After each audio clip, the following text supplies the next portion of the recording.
नमस्कार, 10 में दम में आपका बहुत बहुत स्वागत है। मैं हूं आपके साथ निधि वासंदानी। बताएंगे आपको 10 में दम में कि कैसे ड्रग्स छुपाने की जो प्लानिंग थी वो डीकोड हो रही है, और साथ में बात होगी तालिबान की भी। क्या अब तालिबान का अंत आतंकवाद से होगा? लेकिन सबसे पहले बात करते हैं कि ड्रग्स कनेक्शन का जो बॉलीवुड कनेक्शन सामने आया है, यानी ड्रग्स पार्टी का जो बॉलीवुड कनेक्शन सामने आया है। पिछले 8 दिनों में एनसीबी ने ताबड़तोड़ प्रहार किया है। 19 लोगों की गिरफ्तारी हो चुकी है और एक एक करके एनसीबी परत दर परत उन लोगों को गिरफ्त में ले रही है या उन लोगों पर शिकंजा कस रही है जिनका सीधा कनेक्शन इसमें देखने को मिल रहा है। लेकिन बॉलीवुड कनेक्शन इस ड्रग्स पार्टी का क्या कुछ सामने आया है, देखिए इस रिपोर्ट में।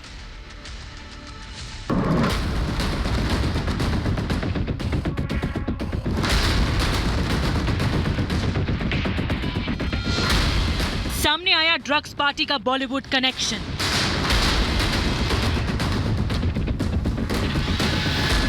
आर्यन की गिरफ्तारी, अब प्रोड्यूसर की बारी।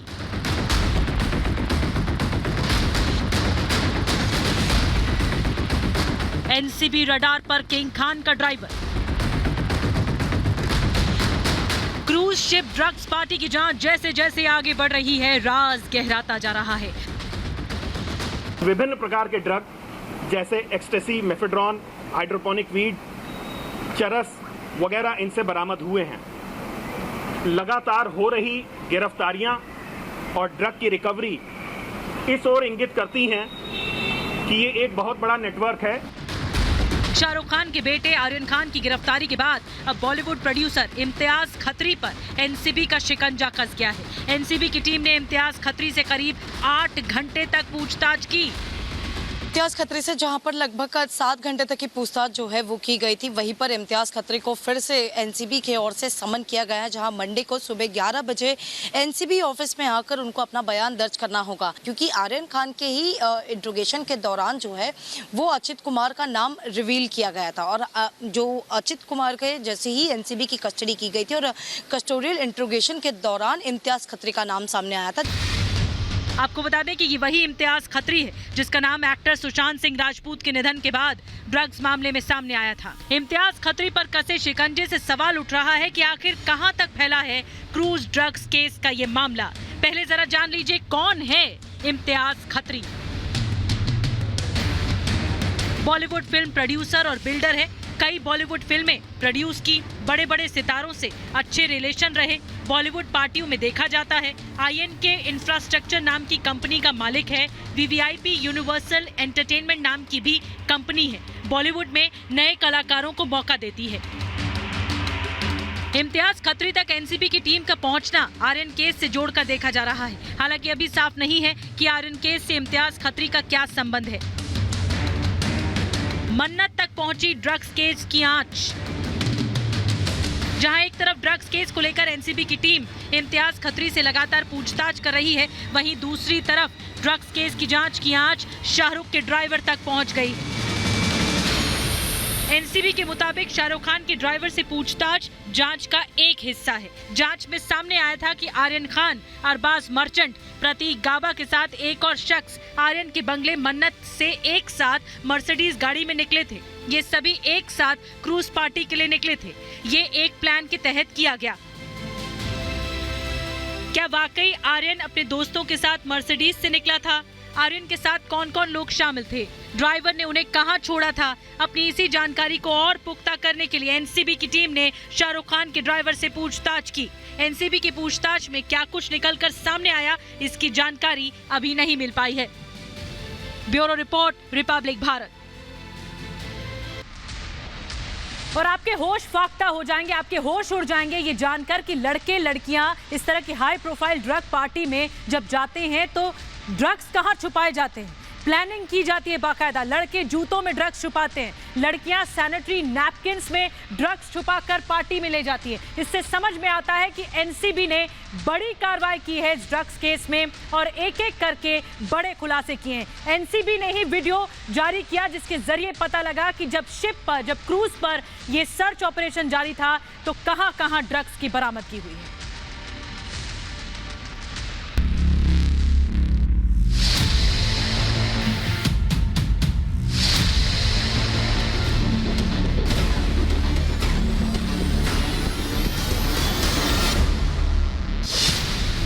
जूते में छिपाकर ले जाया गया था नशे का सामान। पहली बार सामने आई क्रूज से जब्त ड्रग्स की तस्वीरें। ड्रग्स ले जाने के लिए हुआ था सैनिटरी पैड्स का इस्तेमाल।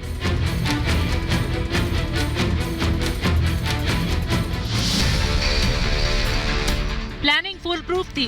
अपनी तरफ से ऐसी कोई गुंजाइश नहीं छोड़ी गई थी जिससे किसी को भनक तक न लग सके। ड्रग्स ले जाने के लिए लड़के और लड़कियों ने अलग अलग तरीके अपनाए थे। एनसीबी के मुताबिक क्रूज शिप तक ड्रग्स ले जाने के लिए लड़कों ने जूतों का इस्तेमाल किया था, जबकि लड़कियों ने ड्रग्स को शिप तक लाने के लिए सैनिटरी पैड्स का इस्तेमाल किया था। एनसीबी ने एक वीडियो जारी किया है। इसमें सैनिटरी पैड्स में छिपाकर रखी गई ड्रग पिल्स को दिखाया जा रहा है। देखिए सैनिटरी पैड्स में छिपे ड्रग्स को कैसे निकाला जा रहा है। आगे हम आपको बताएंगे कि क्रूज शिप तक नशे का सामान ले जाने के लिए कौन कौन से तरीके अपनाए गए थे। तो उससे पहले जरा जान लीजिए कि छापेमारी में एनसीबी को कौन कौन सी दवाई मिली थी। एक्सटेसी, मेफेड्रॉन, हाइड्रोपोनिक वीड, चरस वगैरह इनसे बरामद हुए हैं। एनसीबी ने जो तस्वीर जारी की है उस ड्रग्स को कार्डेलिया द इम्प्रेस क्रूज से पकड़ी गई आरोपी मुनमुन धमीचा लेकर पहुंची थी। मुनमुन ने इन दवाओं को छिपाने के लिए सैनिटरी पैड्स का इस्तेमाल किया था। अब जानिए कि आखिर कौन है मुनमुन धमीचा। मुनमुन धमीचा एक मॉडल है जो मध्य प्रदेश के सागर की रहने वाली है। सोशल मीडिया पर काफी एक्टिव रहती है। क्रूज शिप पर ड्रग्स ले जाने के लिए सिर्फ जूते और सैनिटरी पैड्स का ही इस्तेमाल नहीं किया गया था, बल्कि पैंट की सिलाई में, महिलाओं के पर्स के हैंडल में, अंडरवियर के सिलाई वाले हिस्से में और कॉलर की सिलाई में ड्रग्स छिपाए गए थे। जाहिर है एनसीबी की मुस्तैदी की वजह से रेव पार्टी में शामिल होने वाले लोगों की प्लानिंग धरी की धरी रह गई।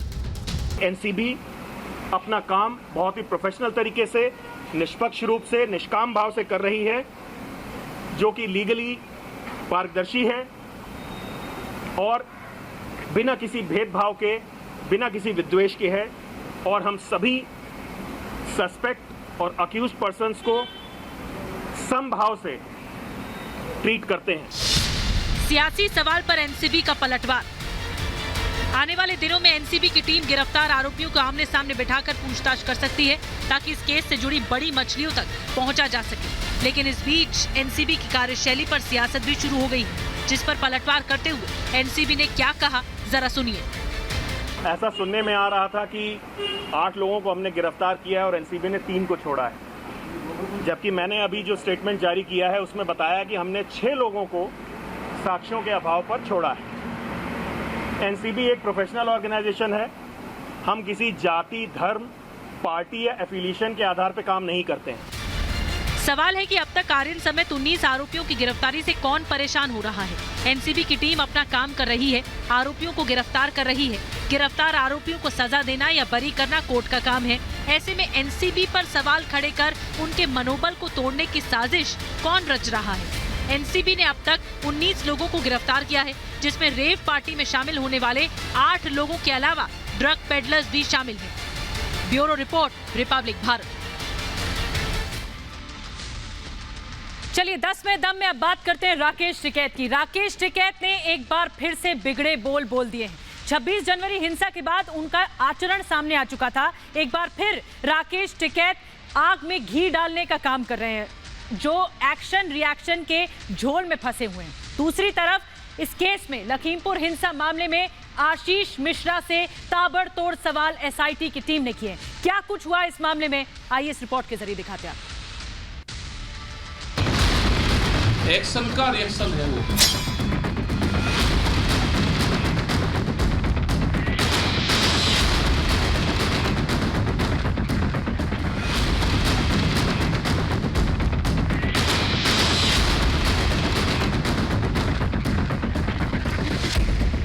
किसान नेता राकेश टिकैत का दोहरा चरित्र सबके सामने आ चुका है।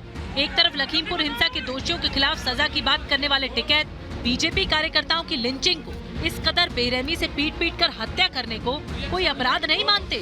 टिकैत के मुताबिक ये एक्शन का रिएक्शन है। कौन थे जो गाड़ी में थे जिन्होंने लोगों को मारा? एक्शन का रिएक्शन है वो, कोई प्लानिंग नहीं है। वो रिएक्शन है, वो वो हत्या में नहीं आता, रिएक्शन है वो। विडंबना देखिए, अधिकारों की बात करने वाले टिकैत अब हत्याओं में भी फर्क करने लगे हैं। लखीमपुर हिंसा मामले में क्राइम ब्रांच अपना काम कर रही है। केंद्रीय गृह राज्य मंत्री अजय मिश्रा के बेटे आशीष मिश्रा से कई घंटों तक पूछताछ जारी है। एसआईटी आशीष से सुलगते सवाल पूछ रही है। एसआईटी ने आशीष मिश्र से पूछा है कि 3 अक्टूबर के दिन दोपहर 2:36 से दोपहर 3:30 तक वो कहां थे। साफ है, कानून अपना काम कर रही है। दोषियों की सजा सुनिश्चित की जाएगी, पीड़ितों के साथ न्याय किया जाएगा, लेकिन टिकैत तो हत्याओं में फर्क करने में व्यस्त है। एक्शन का रिएक्शन है वो, कोई प्लानिंग नहीं है। लखीमपुर हिंसा जैसे संवेदनशील मुद्दे पर राकेश टिकैत का ये बयान उनका असली चरित्र उजागर करता है। Bureau report, Republic Bharat. आगे बढ़ते हैं, बात तालिबान की करते हैं। ऐसा लगता है कि तालिबान के लिए जो आपसी दुश्मनी है वो ही तालिबान के लिए बर्बादी का कारण बन रही है, क्योंकि तालिबान का ऐसा लगता है जब अंत होगा तो आतंकवाद के जरिए ही होगा। और एक बार फिर से ये साबित हो गया है, खूंखार आतंकवादी संगठन तालिबान से ही अब दुश्मनी ले रहा है, तालिबान के ही स्टाइल में। ISIS खुरासान ने जो हमला किया अफगानिस्तान में, उसके बाद हड़कंप मचा हुआ है और अब सवाल ये खड़े हो रहे हैं, क्या आतंकवाद ही अंत करेगा तालिबान का? देखिए रिपोर्ट।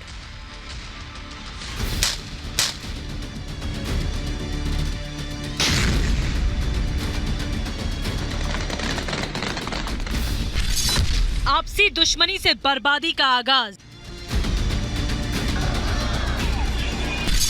आतंकियों की भिड़ंत, तालिबान का होगा अंत।